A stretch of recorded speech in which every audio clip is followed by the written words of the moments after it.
శ్రీమన్నారాయణ అండి. నా పేరు మంజు భార్గవి. మేము నల్గొండ నుంచి వచ్చామండి. మా సిస్టర్ ద్వారా అమ్మా నాన్న ఈ అనాథ ఆశ్రమం గురించి మాకు తెలిసిందండి. చాలా రోజుల నుంచి మేము రావాలనుకుంటున్నాము, కానీ రాలేకపోయాము. ఈరోజు ఆ స్వామి దయ వల్ల మేమందరం రాగలిగామండి. ఇక్కడ 600 మంది అనాథ ఆశ్రయులు ఇక్కడ ఉన్నారండి. వాళ్లకు మెడికల్ పరంగా కానీ వాళ్ళ ఫుడ్, వాళ్ళ అకామిడేషను మేము అదంతా చూసి వచ్చామండి. 5 floors ఉన్నాయి. వాళ్ళ మెయింటెనెన్స్ చాలా బాగుంది. ఇక్కడ ఉన్న మెయింటెనెన్స్ కానీ వాళ్ళ ఫుడ్ కానీ వాళ్ళ కేరింగ్ చాలా బాగుందండి. దీంతో పాటుగా వాళ్ళ రిసీవింగ్ కూడా, ఇక్కడ పనిచేసే వర్కర్స్ వాళ్ళ రిసీవింగ్ కూడా చాలా బాగుంది. మీరు ఎవరైనా రావాలనుకుంటే ఆ స్వామి దయ వల్ల మీరందరూ వచ్చి వీళ్ళందరికీ సహాయం చేయాలి అని మనస్ఫూర్తిగా కోరుకుంటున్నానండి.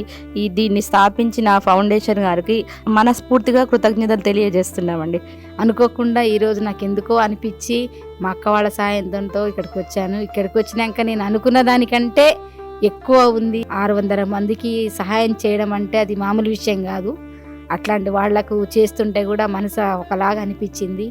ఇలాంటివి మనం చూడలేము, చేయలేము. అలాంటివి ఇలా చూసే వరకు చాలా మంచిగా అనిపించిందండి. వారికి అనాథాశ్రమం వాళ్ళకి చాలా ధన్యవాదాలు, చాలా కృతజ్ఞతలండి. జై శ్రీమన్నారాయణ.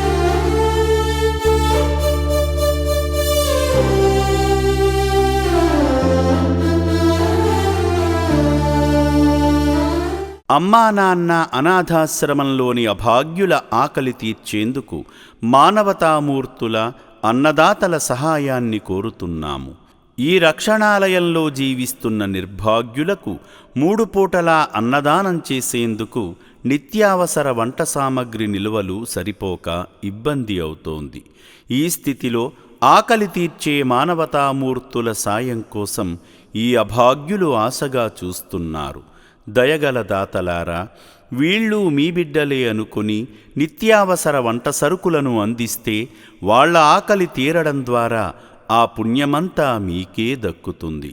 సేవాభావంతో మీరిచ్చే కేజీ బియ్యంతో 4 అభాగ్యులు కడుపు నిండా తింటారు.